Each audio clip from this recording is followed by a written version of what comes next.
able to participate in the celebration of the famous Hogbetsotso Festival, I'm lucky. Better late than never, the saying goes. I suspect that all things considered, this year might turn out to be a most suitable time for me to have come.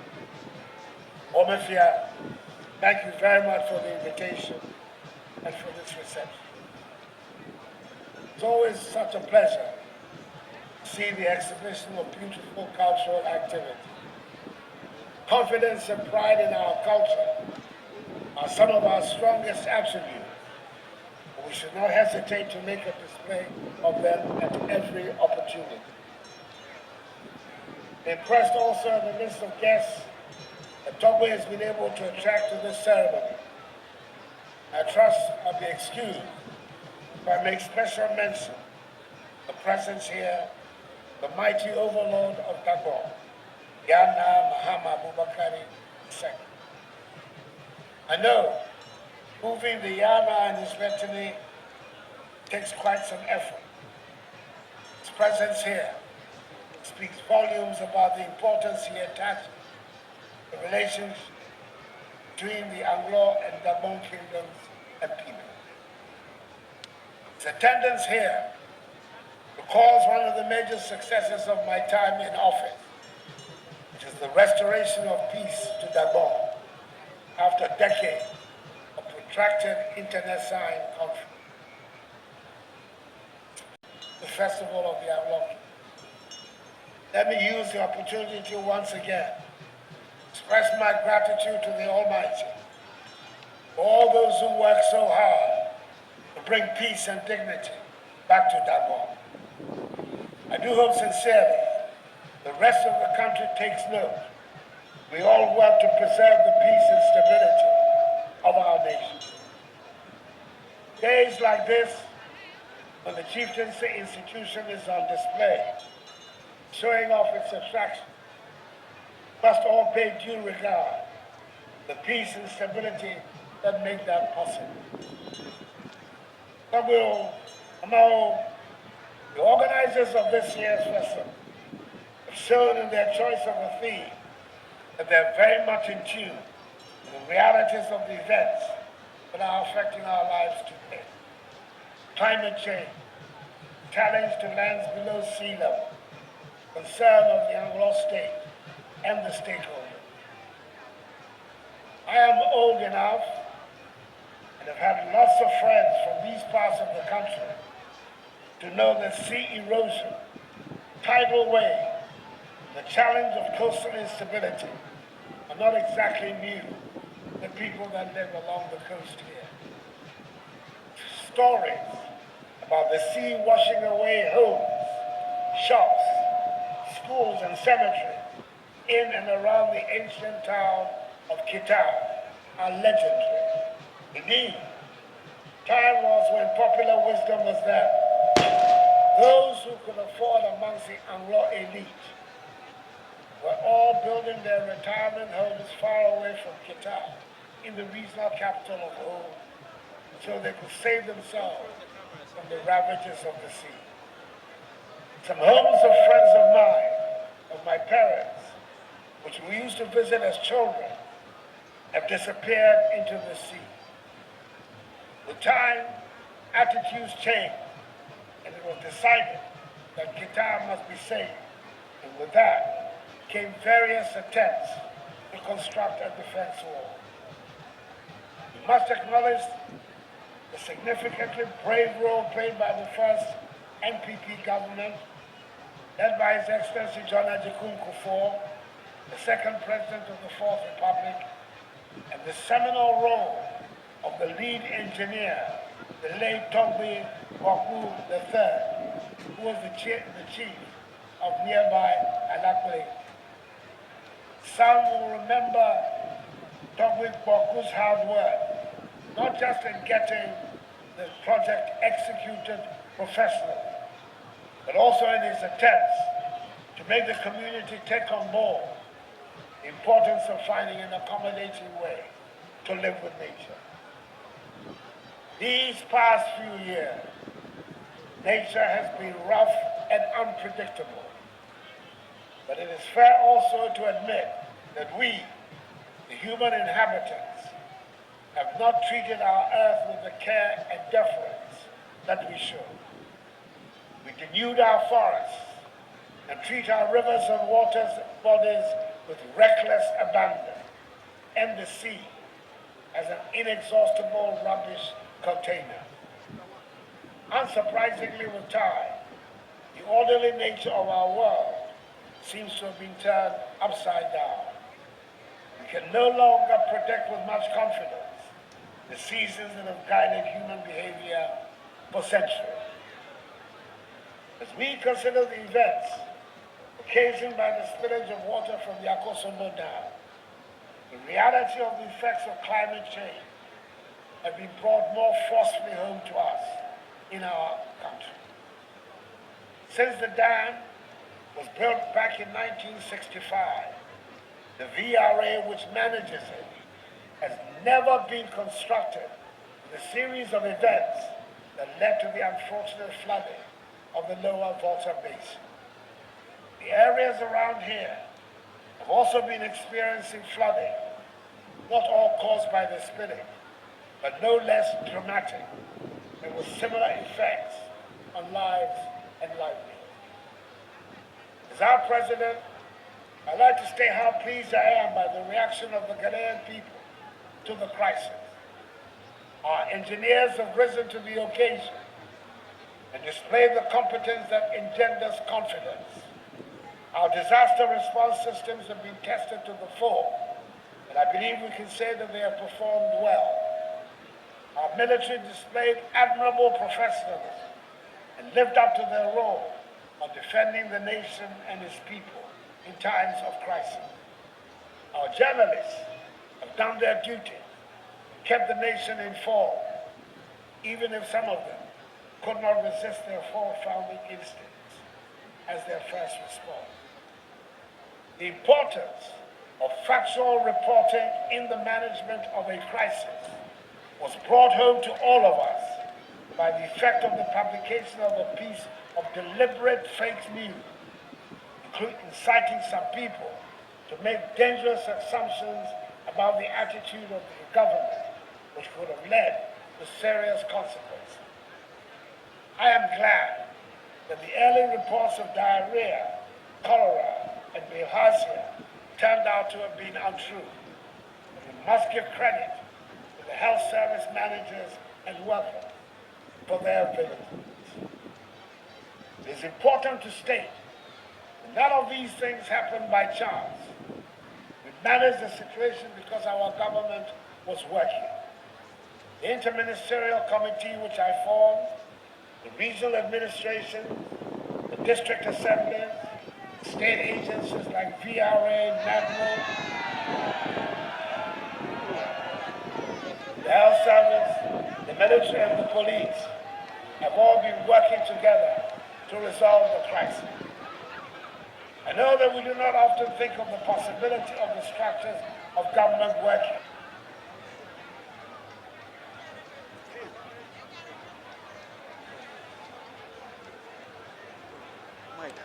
Mike. No. Watching all of me. Don't touch none of me. Over. Hello. Yeah. I pay homage to the many private sector and ordinary citizens who made donations and offers of help in various ways. The best of the Ghanaian spirit was on display. At this stage, it is probably worth saying a few words on the rumpus I appear to have generated by some innocent comments I made during my visit to the flood area in Mepe. I'm grateful to the Queen Mother of Mepe, Mamaga Addo IV, for her brave defense of my comments. Mamao, I've made no attempt to hide my determination to woo the people of the Volta region, my political party, the New Patriotic Party. That I have not yet succeeded does not mean I shall stop my efforts. I'm convinced that the NPP should be the ideological reason, but also on historical ones too. Permit me to cite one of those reasons. In 1960, Dr. J.B. Danko stood on the ticket of the United Party, the predecessor party of the NPP, to contest Dr. Kwame Nkrumah of the Conventional People's Party for the presidency of the new republic. In that election, Dr. Danko won decisively here in Anglo and in the whole West, even though he lost in the country. Need I say more? Until that day comes, when the Volta region returns home to its proper political roots, I shall continue to try to woo it. And you must all, in the meantime, overlook the apparent controversies of a yet to be successful suitor. I live in active hope that I'll see the reversal of the fortunes of the NPP in the Volta region in my lifetime. My good friend, Douglas III, respected former Commissioner of Police, I'm glad that you acknowledge the infrastructural developments that my government has brought to this area. I'm looking forward especially to the completion of the Agenda 111 hospital being constructed in Akodre, my being able to commission it into service before I leave office. I have similar expectations for the completion of the TVET structure that will meet the needs of the community by providing skill training for our young people. I hear you on the list of outstanding infrastructure problems you have enumerated. I'm very much aware of the roads that need to be built in this area, how important they are, not just for the people here, but as critical routes for our country. Hoping that as soon as the roads ministry is able, they will receive the attention they deserve. Much as we know what needs to be done, we should also not forget that my government has constructed 432 kilometers of roads in the Volta region, unprecedented achievement. I will list a few of some of the roads my government has completed. 1, dualization of the 22-kilometer whole main road. 2, the 30 kilometers Harvey to Kando road. 3, the upgrading of the Kolokwati Lee road. 4, resealing of the 50-kilometer Isukuma Junction to Whole Road. 5, re-graveling of the 30-kilometer Bracketpier to Addo Road. 6, servicing of the 78 kilometers at Jekave to Yame at the Kokwe Road. 7, traffic overlay of 15 kilometers of town roads in Hohoi. 8, the bitumen surfacing of the 50.6 kilometer Akwete Adaku Waya Ida Road. 9, bitumen surfacing of Gome, Ganiba, Afuada Road, Niba Town Road, Gra, Sabadu Road, and Gome, Gata Road. 10, servicing of the 12-kilometer Yoti Tipo, Soviati Trepi Road. 11, bitumen surfacing of the 9.7 kilometer Afideni Tipo, Ote, Yok, Tipo, and Uyadi Feeder Road. 12, the bitumen surfacing the 9.7 kilometer Liati, Onira Fodomi Aho Road. 13, upgrading of the 2.5 kilometer Clesley Town Road. Work is ongoing on the 5.3 kilometer whole bypass dualization project. Stands 37% complete. As is work, the upgrading of 8 kilometers of selected roads get to south, now 48% complete.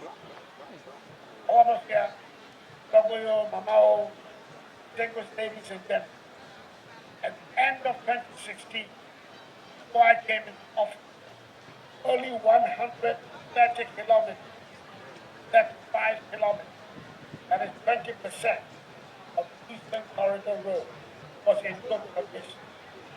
As at the end of 2022, 366 kilometers, that is 74% of the corridor, has improved from poor to good condition.